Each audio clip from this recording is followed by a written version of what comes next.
નમસ્કાર, વડિયાના વાવડમાં આપનું હાર્દિક સ્વાગત છે। વડિયા કુકાવાવ તાલુકા કોંગ્રેસના નવનિયુક્ત પ્રમુખ સત્યમ મકાણીનો પદગ્રહણ સમારોહનું આયોજન કુકાવાવ ખાતે કરવામાં આવ્યું હતું। કુકાવાવ ખાતે નવનિયુક્ત કોંગ્રેસ પ્રમુખના પદગ્રહણ સમારોહનું આયોજન કરવામાં આવ્યું હતું। આવનાર ચૂંટણીને ધ્યાને રાખીને વડિયા કુકાવાવ તાલુકાના સંગઠનની જવાબદારી કોંગ્રેસ પક્ષ દ્વારા યુવા નેતૃત્વ એવા સત્યમ મકાણીને સોંપવામાં આવી છે। ત્યારે આવનારી સ્થાનિક સ્વરાજ્યની ચૂંટણી માટે સત્યમ મકાણી એક યુવા ચહેરો લઈ અને કોંગ્રેસ વડિયા કુકાવાવ તાલુકામાં આગળ વધતી હોય તેવું જોવા મળી રહ્યું છે। હવે આવનાર ચૂંટણીની અંદર સત્યમ મકાણી તાલુકા કોંગ્રેસના પ્રમુખ તરીકે કેટલું સંગઠન મજબૂત કરી અને કોંગ્રેસ પક્ષને કેટલો મજબૂત બનાવે છે તે તો આવનારો સમય જ બતાવશે, પરંતુ તેની સાથે આવનાર ચૂંટણીને ધ્યાને લઈને એક કાર્યકર્તા સંમેલનનું પણ આયોજન કરાયું હતું ને એ કાર્યકર્તા સંમેલનને પૂર્વ વિપક્ષી નેતા પરેશ ધાનાણી, જિલ્લા કોંગ્રેસના પ્રમુખ પ્રતાપ દુધાત અને સ્થાનિક આગેવાનોએ માર્ગદર્શન આપ્યું હતું। સાથે મોડી સંખ્યાની અંદર કોંગ્રેસ પક્ષના કાર્યકર્તાઓ કુકાવાવ ખાતેની મિટિંગમાં ઉપસ્થિત રહ્યા હતા।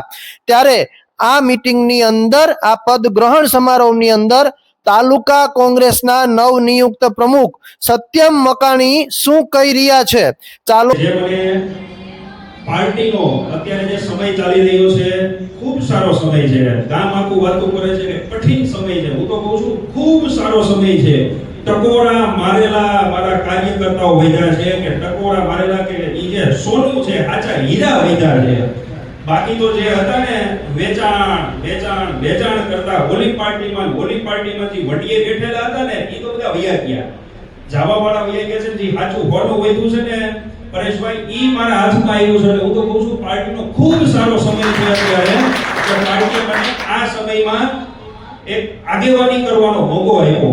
એક આખું તાલુકાનું સંગઠન મારા શિરે મૂક્યું છે અને રવજી બાપા પાનસુરિયાનો ખૂબ દિલથી આભાર વ્યક્ત કરું છું કે એક નાનો એવો જવાન છોકરો 2015 માં કે બાપા મારે અન્યાય સામે અવાજ ઉઠાવવો છે તો હું વિચાર કરું તો હું કરવું, મારે કઈ પાર્ટીમાં જવું, રાજકારણ કરવું તો કઈ પાર્ટીમાં જવું। ત્યારે રવજી બાપા પાનસુરિયાએ મારો હાથ ઝાલી અને મને કોંગ્રેસ પાર્ટીની પહેલા વેલી તાલુકા પંચાયતની ટિકિટ દીધી હતી।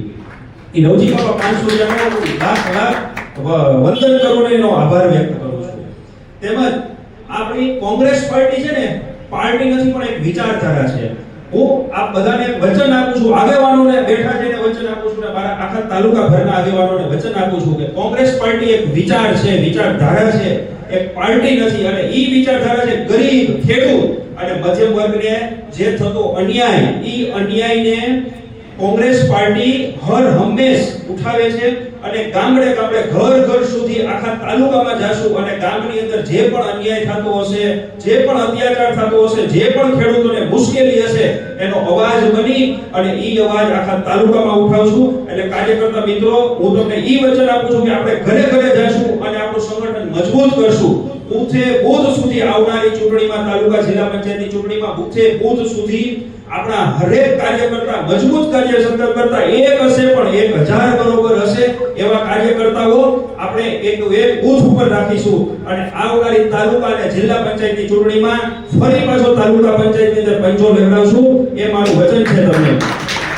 આજરોજ આવનારા મહેમાનો પીએમ ખેની સાહેબ, શિવાભાઈ તેમજ સર્વે આગેવાનોનું હું હાર્દિક સ્વાગત તો થઈ ગયું છે પણ પૂર્ણાહુતિ તરફ છે એટલે બધાનો આભાર વ્યક્ત કરું છું। પ્રતાપભાઈ દુધાત, પરેશભાઈ ધાનાણી, રવજી બાપા, હકાભાઈ, અરવિંદભાઈ, બધાનો ખૂબ આભાર।